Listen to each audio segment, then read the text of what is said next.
On October 9, Turkish troops crossed over the border into northern Syria after U.S. troops pulled out from the area. Tens of thousands of Syrians fled for their lives. We left with nothing. A plane was bombing us and we barely managed to escape to save ourselves and our children. The organizations provided us with some items, but we have no doors, no windows. This is how we're living.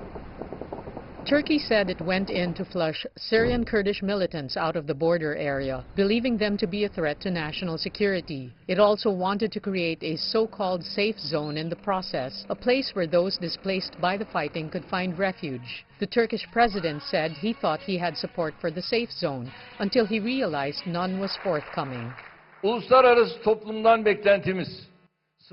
Our expectation from the international community is to respect our sensitivity regarding our border security and to support our projects for the return of the Syrians in our country.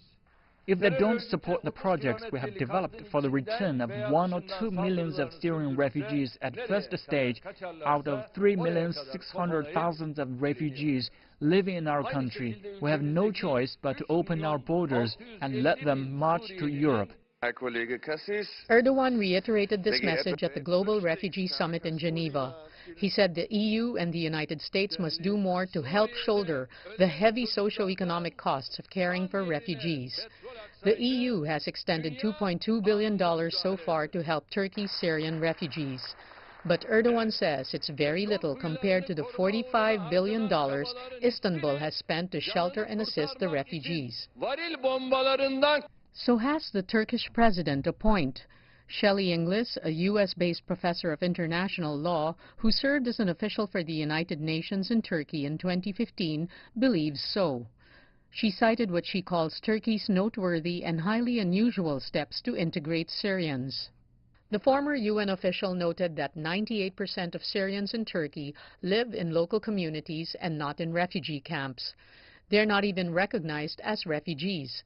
In fact, they have been granted temporary protective status, which allows them to receive public services, including health care and education.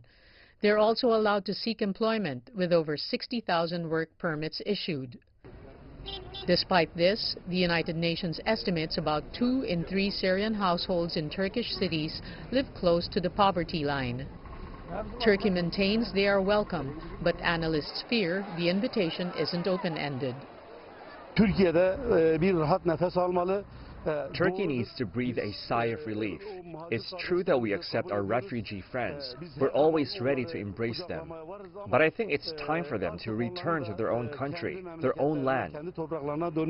At the Global Refugee Summit, 25-year-old Palestinian refugee Mohammed Badran, who fled Syria's war in 2013 for the Netherlands, is worried that the event could just become another talkfest with little to show for. We need actions, and we don't just need empty words, he said.